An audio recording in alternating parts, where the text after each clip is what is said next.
আসসালামু আলাইকুম রহমতুল্লাহি ওবারাকাতুহ। প্রিয় ভাই ও বন্ধুরা, কেমন আছেন? আশা করি সবাই ভালো আছেন। দেশ ও প্রবাস থেকে যারাই এই মুহূর্তে ভিডিওটি দেখতেছেন, আমার পক্ষ থেকে রইল আপনাদের জন্য আন্তরিক মোবারকবাদ।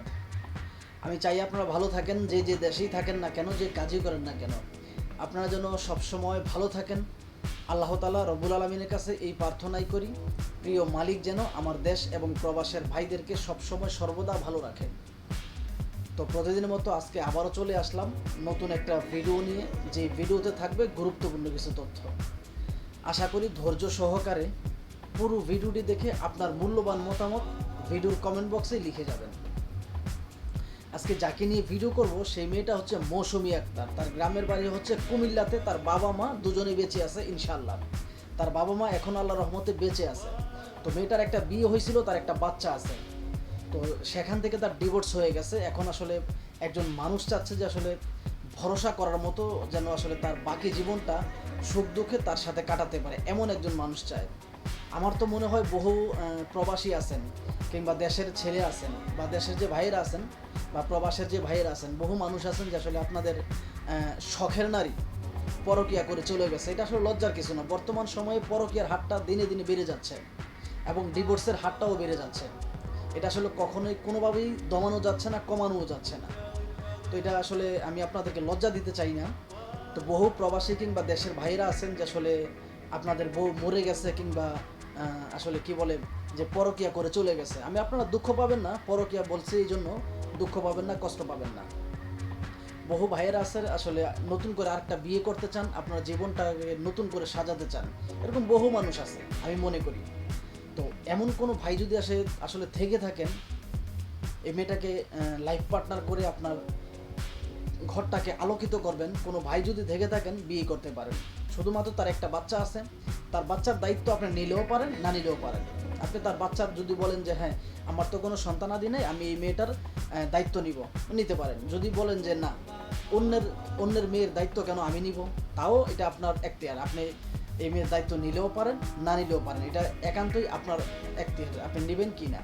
তো এরকম কোনো প্রবাসী ভাই যদি বা কিংবা দেশের ভাই যদি থেকে থাকেন, তাহলে এই মেয়েটাকে বিয়ে করতে পারেন। মেয়েটা আসলে আপনারা হয়তো দেখতেছেন যে আসলে মেয়েটা সবসময় হিজাব পরে থাকে, এবং কি মেয়েটা কখনোই পরপুরুষের সামনে যায় না, সবসময় হিজাব পরে থাকে।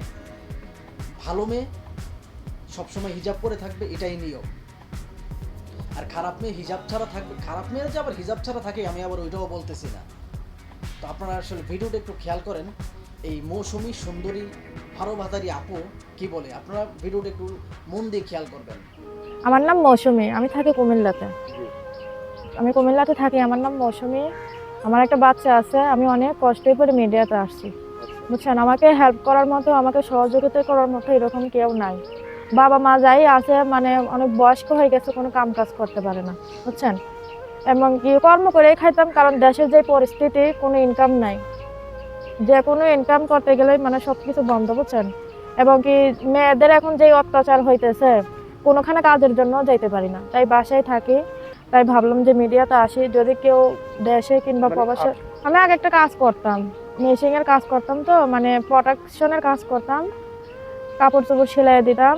যে কয়টা সেলাইতে পারতাম ওই অনুযায়ী আমাকে অর্ধেক অর্ধেক টাকা দিত, ওইটা দিয়ে আমার সংসার চলতাম। এখন আমার মাটাও অসুস্থ, এখন আর কাজ করতে পারি না। নামাজ কালাম পড়ে আল্লাহর রহমতে। এরপর আবার দেশের যেই অবস্থা, বুঝছেন, অনেক কষ্ট করে মিডিয়াতে আসা, না হলে কখনোই মিডিয়াতে আসতাম না। মানে অনেক কষ্টে পর আসছি। রমান কেউ যদি আমাকে বন্ধু হিসেবে আমার পাশে দাঁড়ায়, আমাকে হেল্প সহযোগিতা করে, তাহলে আমি রাজি আছি।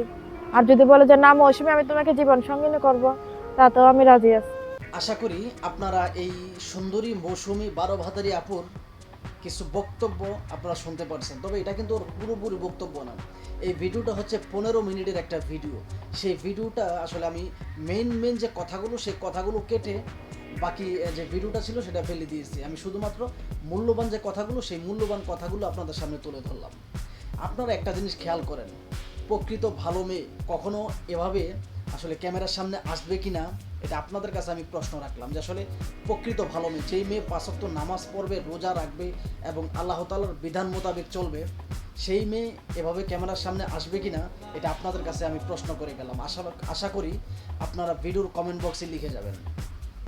দেখেন, হায়াত মৌত রিজিক ধন দৌলত, জন্ম, মৃত্যু, বিয়ে, এই 7টা জিনিস আল্লাহ তাআলা মানুষের হাতে দেয় নাই। আমরা যেহেতু মুসলমান জাতি, আমাদের উচিত হচ্ছে আমরা সর্বদা আল্লাহ তাআলার উপর ভরসা রাখা।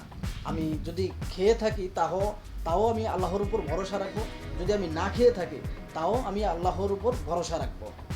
এভাবে ভিডিও করে যে বিয়ে হয় এটা আমার আসলে কখনো জানা নাই, এবং ভিডিও করে এই ভিডিওর মাধ্যমে বা এই ভিডিওগুলো দেখে আপনারা যে ইউটিউবার দালালগুলো আছে তাই সেই দালালগুলোর সাথে যোগাযোগ করবেন, এবং কি সেই দালালগুলোকে কিছু টাকা দিয়ে আপনি এই মেয়েটাকে বিয়ে করবেন, সংসার করবেন।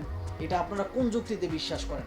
আমার বুঝে আসে না যে আসলে আপনারা কোন যুক্তিতে বিশ্বাস করেন। কারণ দেখেন, বর্তমান সময়ে 4 লক্ষ 5 লক্ষ টাকা দেনমোহর দিয়েও আসলে কাবিন করেও বিয়ে অধিকাংশ কাজের ক্ষেত্রে আমরা দেখি ডিভোর্স হয়ে যায়।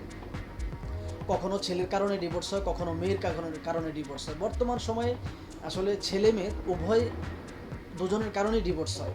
বেশিরভাগই মেয়েদের ক্ষেত্রে তাদের পরকীয়ার হার বাইরে গেছে।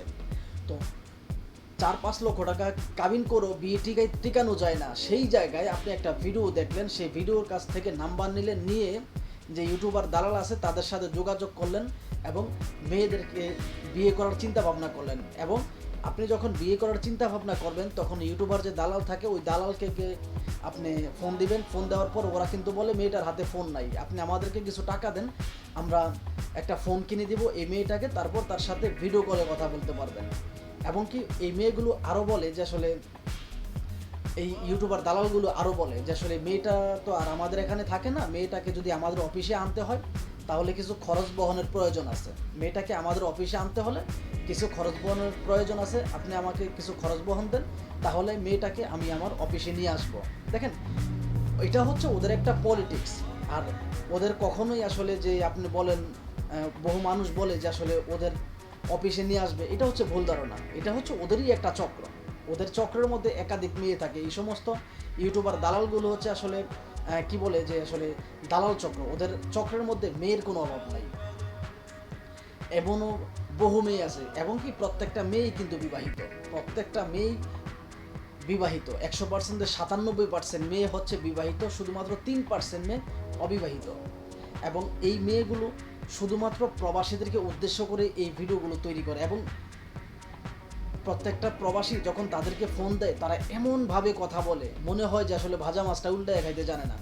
কিন্তু আপনি ঘেটে দেখেন, ওদের ইতিহাস জানলে আপনি মাথায় হাত দিবেন, ওরা এতটাই 12 ভাতারি।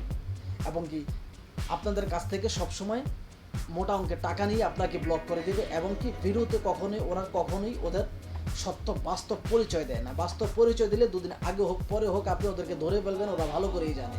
এই জন্য ওদের বাস্তব পরিচয় কখনো কোনো ভিডিওতে দেয় না। তো যাই হোক, এই ভিডিওটি আসলে কাউকে উদ্দেশ্য করে বানানো হয় নাই, শুধুমাত্র সতর্কমূলক ভিডিও। প্লিজ কেউ খারাপ মন্তব্য করবেন না। ভিডিওটি ভালো লাগলে লাইক, কমেন্ট, শেয়ার এবং কি চ্যানেলটি সাবস্ক্রাইব করে আপনাদের পাশে থাকার সুযোগ দিবেন। এমনও হতে পারে আপনার একটা শেয়ার আরেকটা মানুষ দেখে একটু হলেও সচেতন হবে। তো ভালো থাকবেন, সুস্থ থাকবেন, আল্লাহ হাফেজ।